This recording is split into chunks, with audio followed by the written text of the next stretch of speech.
Welcome back to World Crisis Radio. Webster Tarpley here in Washington, D.C. Now, suppose Obama succeeds in his ploy, a desperate ploy. He's running for populist cover. He's running for anti-Wall Street cover. The Senate, of course, can stop helicopter Ben Bernanke, and there are signs that that is happening. There's a massive tectonic shift going on in the Congress. But now Obama comes out and says, all right, I want to prevent these banks from also acting as hedge funds. In other words, banks with FDIC-insured deposits under the Federal Reserve cannot engage in proprietary trading, meaning speculation, hedge fund operations. Let's remember what that means to you. The crisis of 2008 is not just the bankruptcies that happened in Wall Street. It's gas at $5 to $6 a gallon. How did that happen? Well, the London ICE exchange, created with the help of Goldman Sachs and Morgan Stanley. And they then used that ICE exchange to mercilessly drive up the price of gasoline to $5 to $6 a gallon. That was the crisis of 2008 from the point of view of many average people. How did it happen? Goldman Sachs, Morgan Stanley. They were buying virtual barrels. There were no position limits. There were no margin requirements. There was no regulatory regime at all.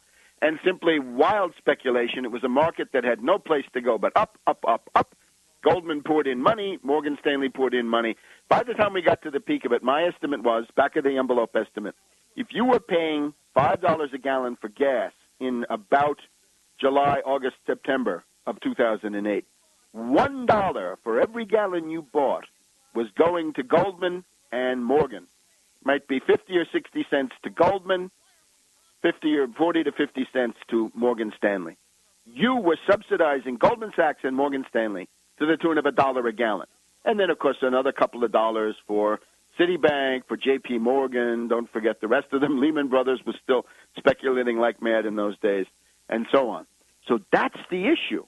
If Goldman is now a bank and they can't turn around and have a proprietary trading desk, then this cramps their style. Now, naturally, the jackals and hyenas at Goldman and Morgan Stanley and J.P. Morgan Chase and the rest of them, they're all running around now finding ways to work around this even before it starts. But the question is, once you get on a kind of a regulatory roll of this type, it can go far. Now, Kremlinology. At the White House ceremony, the announcement on Thursday, the 21st of January, 1 year into Obama's term, we had this pattern where the guy standing next to Obama is no longer Tiny Tim Geithner, the tax cheat. It's no longer helicopter Ben Bernanke, but it's this eminence grise, this Paul Adolf Volcker. Now, Volcker, whatever else we can say about him, he's, of course, the villain of 1979, 1980, 81, 82, created a huge recession, tremendous unemployment, and put the interest rates at the highest level in several millennia.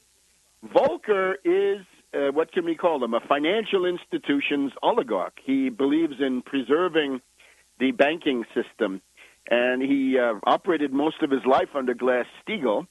So Volcker is now one of those who can understand that if you don't reimpose at least some part of Glass-Steagall, you're headed for another panic crash within not very long. So this is now a very interesting thing. The authority of Volcker, his immense prestige, much more so than Geithner, this is helping Obama to push this re-regulation to some degree, partial re-regulation, first step towards re-regulation through. Geithner was standing far away from Obama. Larry Summers, as far as I could see, was not there at all. So here's what I would say to Obama. If you want to reverse your field, if you want to get some anti-Wall Street creds, you want to get some populist cover, and I mean economic populist cover, fire Geithner. Remember, even Mad Dog Bush, notoriously tone-deaf when it came to the popular will, after the Democrats took the Congress in 2006 and Bush got a thumping. What did he do? He fired Rumsfeld. All right, let's make Geithner the Rumsfeld of the hour. Geithner must fall. Oust Geithner. Fire him. And while you're at it, fire Summers, Larry Summers. Remember these two guys. And, of course, you got to also fire Geithner's deputy, the Goldman Sachs guy who's the expert in green jobs. In other words, green speculation, green ripoffs. That's Geithner's deputy. Get rid of him in the process. Geithner, of course, has committed a federal crime. Everybody can see it. Geithner instructed AIG to falsify their Section A reports to the Securities and Exchange Commission. He violated the Securities Act of 1933, securities fraud by Geithner, because he told them hide the $70 or so billion that were paid by AIG to a gaggle of Wall Street banks, the usual suspects, and, of course, almost $40 billion paid to Société Générale of France, Deutsche Bank of Germany, Barclays Bank of Britain, Union Bank of Switzerland from Switzerland. That's the handiwork of Geithner. He's, of course, a tax cheat. You can get him on IRS. You can get him on SEC. You can get him 6 ways to Sunday. It's amazing. This guy must go.